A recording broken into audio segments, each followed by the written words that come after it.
சிவகாசியில் பட்டாசு ஆலையில் ஏற்பட்ட வெடி விபத்து குறித்து விருதுநகர் காவல் கண்காணிப்பாளர் ஃபெரோஸ்கான் அப்துல்லா செய்தியாளர்களை சந்தித்து வருகிறார். அந்த நேரலை காட்சிகள். அவங்க மேல தொடர்ந்து விதிமுறை குண்டாஸ் போறதுக்கான வாய்ப்பு இருக்கா சார்?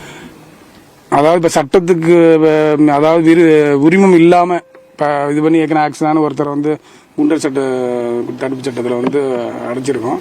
இது மாதிரி விதிமுறை மீறல் இவங்க லைசன்ஸ் ஹோல்டர்ஸ்.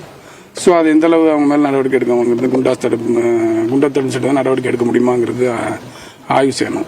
இந்த பட்டாசு தொழிலாளருக்குன்னே வந்து ஒரு இது இருக்கு சார். அதாவது அவங்களுக்கு வந்து விதிமுறைகளை சொல்றதுக்கோ அவங்களுக்கு வந்து பட்டாசு ஆலையில வேலை பார்க்கறதுக்குமான பயிற்சி முகாம் கொடுக்கறதுக்கோ இங்க வந்து ஒரு இது இருக்கு. அது முறையா வந்து செயல்படுறதான்றத நம்ம அதிகாரிகள் வந்து சரியா வந்து கண்காணிக்கிறாங்களா சார்? இல்ல, அது வந்து இப்ப கலெக்டர் கூட ஏற்கனவே இது சொல்லியிருக்காங்க. எல்லா ஃபோர்மேனுமே வந்து கம்பல்சரியா வந்து ட்ரைனிங் முடிச்சிருக்கணும்னு ட்ரைனிங் கேம்ப் ஆர்கனைஸ் பண்றாங்க. இப்போ இதில் வந்து அவர் வந்து ஃபோர்மேன்லாம் இருக்காங்க, சூப்பர்வைசர் இருக்காங்க. பட் அவங்க ஃபிசிக்கலாக அன்றைக்கி வந்து ப்ரெசென்ட்டில் இருக்கணும். மிக்சிங் போது அவங்க சூப்பர்வைஸ் பண்ணணும்.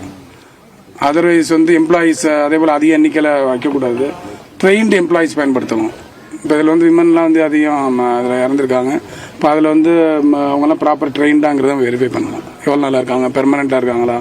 அந்த டயத்தில் வந்து அதிக டிமாண்ட் இருக்குங்கிறதுனால டெம்பரவரியாக யாராவது அன்ட்ரெயின்டு கொண்டு வரும்போது இது மாதிரி விபத்துகள் நடக்குது.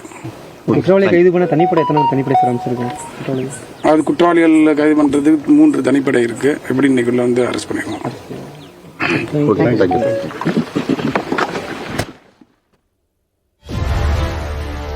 சிவகாசி பட்டாசு விபத்து தொடர்பாக அந்த பகுதியில் ஆய்வு செய்த மாவட்ட காவல் கண்காணிப்பாளர் ஃபெரோஸ்கான் அப்துல்லா செய்தியாளர்களை சந்தித்தார். அந்த காட்சிகளை பார்த்தோம்.